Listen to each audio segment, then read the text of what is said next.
ফিলিস্তিনের গাজা, লেবানন ও সিরিয়ার মতো মুসলিম দেশগুলোর অশান্তির মূলে রয়েছে মধ্যপ্রাচ্যের ক্যান্সার হিসেবে পরিচিত ইসরায়েল।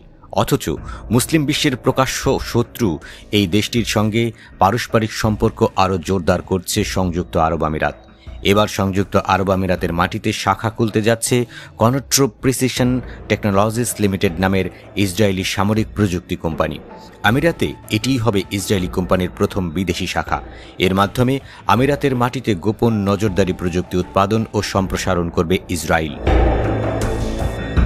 ইসরায়েলি পত্রিকা মারিভের প্রতিবেদন অনুযায়ী ইসরায়েলি মন্ত্রিসভা ও নিরাপত্তা মন্ত্রণালয় অনুমোদন দেওয়ার পরই এই সিদ্ধান্ত নেওয়া হয়।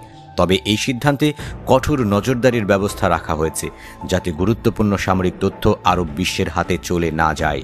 আমিরাতের মাটিতে ইসরায়েলি কোম্পানিটির নতুন শাখার নাম হবে কনট্রোপ এমিরেটস লিমিটেড, যার কার্যালয় থাকবে আবুধাবিতে। প্রতিষ্ঠানটির নেতৃত্বে থাকবেন একজন ইসরায়েলি প্রধান নির্বাহী, তবে কোম্পানির পুরো মালিকানায় থাকবে ইসরায়েলি মূল প্রতিষ্ঠানের হাতে। কনট্রোপ কোম্পানি মূলত উন্নত ইলেকট্রো অপটিক্যাল ও প্রিসিশন মোশন কন্ট্রোল সিস্টেম তৈরি করে।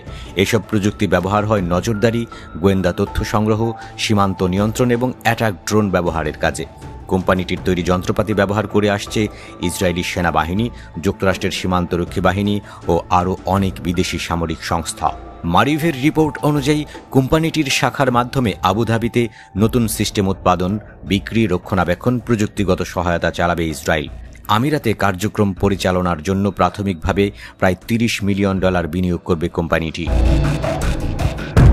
2020 সালে আমেরিকার মধ্যস্থতায় ইসরায়েলের সঙ্গে সম্পর্ক স্বাভাবিক করে সংযুক্ত আরব আমিরাত। এরপর থেকে মধ্যপ্রাচ্যের যে কোনো দেশে এটি কোনো ইসরায়েলি কোম্পানির অস্ত্র বাণিজ্যের উদ্যোগ।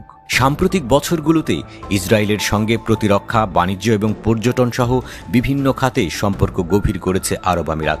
এমনকি একটি দ্বিপাক্ষিক মুক্ত বাণিজ্য চুক্তিও করেছে তারা। যদিও ফিলিস্তিনের গাজায় ইসরায়েলের সামরিক অভিযানের বিরুদ্ধে প্রকাশ্যে সমালোচনা করেছে আমিরাতও, তবু ইসরায়েলের সঙ্গে কূটনৈতিক ও আনুষ্ঠানিক সম্পর্ক বজায় রেখেছে দেশটি। ইসরায়েলি কেন্দ্রীয় পরিসংখ্যান ব্যুরোর তথ্য অনুযায়ী সফটওয়্যার, পরিষেবা এবং সরাসরি সরকারি চুক্তি বাদ দিয়েও 2024 সালে ইসরায়েলের সঙ্গে প্রায় $3.2 বিলিয়ন বাণিজ্য করেছে ইসরায়েল। এর মধ্যে আমিরাত থেকে আনুমানিক $2.8 বিলিয়ন পণ্য আমদানি করেছে ইসরায়েল। আমদানি পণ্যের মধ্যে রয়েছে মূল্যবান ধাতু, জ্বালানি তেলজাত দ্রব্যের মতো পণ্য। আর ইসরায়েলের কাছ থেকে $500 থেকে $600 মিলিয়ন পণ্য আমদানি করেছে আমিরাত। এছাড়া গত জানুয়ারিতে ইসরায়েলি সামরিক সরবরাহকারী সংস্থার 30% শেয়ার 10 মিলিয়নে কিনে নেয় আমিরাতের রাষ্ট্রীয় মালিকানাধীন প্রতিরক্ষা সংস্থা ইডস। বিশ্লেষকরা বলছেন, ফিলিস্তিনের গাজা, লেবানন ও সিরিয়ার মতো দেশগুলোতে অশান্তির আগুন ছড়ালেও ধীরে ধীরে আরব আমিরাতের মতো দেশগুলোকে বশ করতে শুরু করেছে ইসরায়েল।